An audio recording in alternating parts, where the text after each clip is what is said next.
People are more successful in cheating than in their other lives. They know cheating works. They have the data and the numbers to support their argument. You know, when you think about it like this, if you are cheating with someone and that person is still with you, you feel sort of validated. You know, validated might not be the right word, but you feel validated in your choice to cheat with that person, because otherwise, when I go home to my nagging wife, she's telling me all the things I'm not. And then when I spend time with this woman right here, she's telling me all the things that I am. And in reality, the nagging wife is telling you all the things that you are, right? And so, but the affair partner doesn't have the responsibility of being a wife to you, so they can take you or leave you.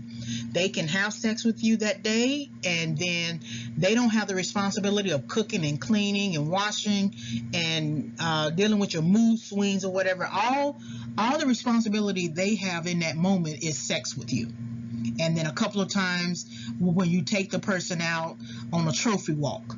Other than that, it's easy for them to, sort of like abandon hope, right? They will build a house just to tear it down. When there is a gap, there should be a curiosity towards change. Losers will not seek change. These are common assessments, personal assumptions of cheating and cheaters. So if you're sort of like the person, you got some people who lose and they say to themselves, I got to figure out a way to win. So if I have to throw these free throws and practice free throws, right, to get better at my game so I don't lose again, I'm going to do that. But then you got some people who just say, I'm not going to win in that area. And they don't use that language, but if you're coming out of prison, for example, you might say your belief system might be so distorted, or your view might be so distorted that you just truly believe no one will hire you.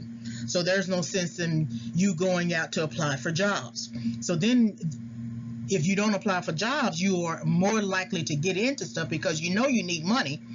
And then you don't have a girl or family members don't want to give you money. So then you return to the life of basically cheating. Because if you are committing any sort of criminal act, that is considered cheating, because you're trying to get to a place in your life without the work ethic, right? Without the hard work that comes with relationship building. It takes time to build a house. That takes time. And what people do is they get into these relationships thinking everything is just going to work itself out. It's like the trickle-down economics, right? You give to the rich, tax cuts to the rich, and then somehow all of the rest of the people up under them will be able to get their benefits, right? It never happens. However, the research suggests a difference about why partners choose infidelity opportunities. Cheating or committing to infidelity is based upon one's own perception of mate value and partner perception of mate value. So if you feel like you can cheat, it is somewhere that you believe you have the mate value, you believe you are high mate value, and that all these people are not getting the benefit of you.